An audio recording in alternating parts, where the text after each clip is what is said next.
Bonjour, je suis François Auger, je dirige l'entreprise Kern et Air Volume installée à Trélières à côté de Nantes.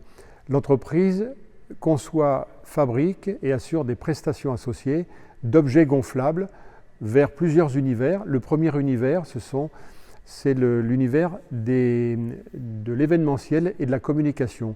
Un autre univers qui est celui des jeux, des toboggans et des châteaux gonflables.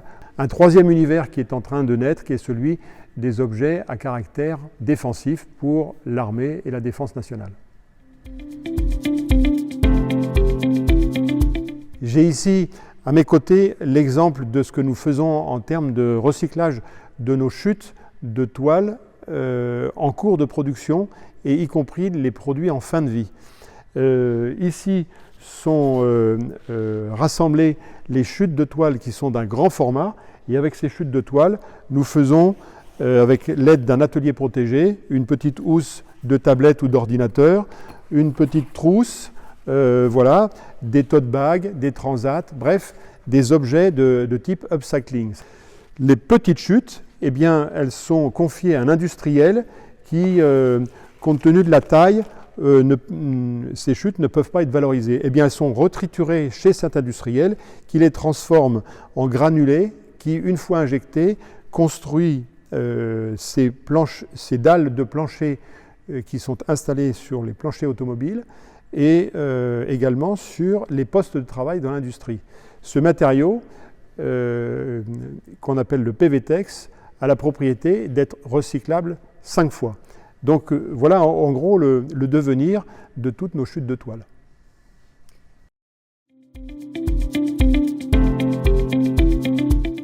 Au-delà de ces bonnes pratiques qui sont le réemploi des palettes que nous recevons de nos clients pour intégralement remballer nos produits destinés à nos clients sur ces palettes recyclées, au-delà des cartons que nous recyclons, eh bien, c'est de faire un pas de plus. Et quoi de mieux que de mobiliser un atelier rupture dans notre propre établissement pour pouvoir mobiliser l'intelligence collective de l'ensemble des membres de rupture, mais aussi des membres de l'entreprise et également des voisins qui se sont associés à cet atelier. Nous avons échafaudé sur aussi bien les emballages provenant de nos fournisseurs, et la diversité est assez grande, que sur l'expédition de nos produits à destination de nos clients. Nous avons échafaudé un certain nombre de pistes à explorer et un certain nombre de plans d'action pour un certain nombre d'entre elles que nous pouvons mettre en œuvre dès à présent. Un exemple qui retient mon attention à l'issue de cette journée de travail, qui est celle de collecter l'ensemble des mêmes gisements de nos voisins pour pouvoir massifier et intéresser quelqu'un qui recycle le même gisement.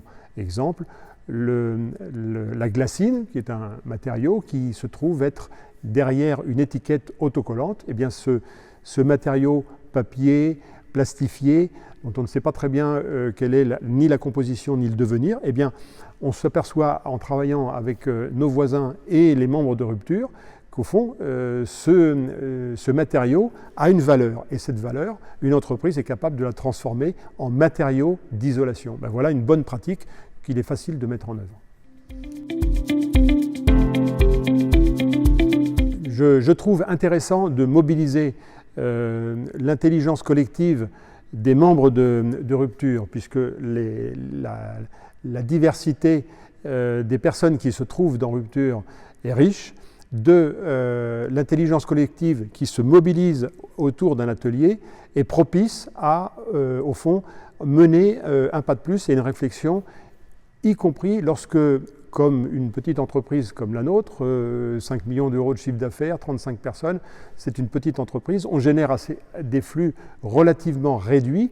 Au fond, on peut se demander quel est l'impact, quel est l'effet levier que l'on peut avoir. Eh bien, on s'aperçoit que même petite entreprise comme nous le sommes, eh bien, nous sommes en mesure, justement, de trouver des solutions intéressantes. Donc, j'encourage, au fond, toutes les personnes qui se posent la question, en se demandant, au fond, est-ce que ce n'est pas surdimensionné par rapport à la taille de mon entreprise? Ben, je dis non, parce que toutes les solutions qu'on échafaude, eh bien, permettent de massifier, permettent de se projeter sur, au fond, des solutions de recyclage, de réemploi, de réduction, de réutilisation. Bref, toutes ces pistes que l'on explore à travers cet atelier de réduction des emballages industriels. Et au fond, qu'on soit membre de Rupture ou qu'on ne le soit pas, toutes les personnes sont les bienvenues.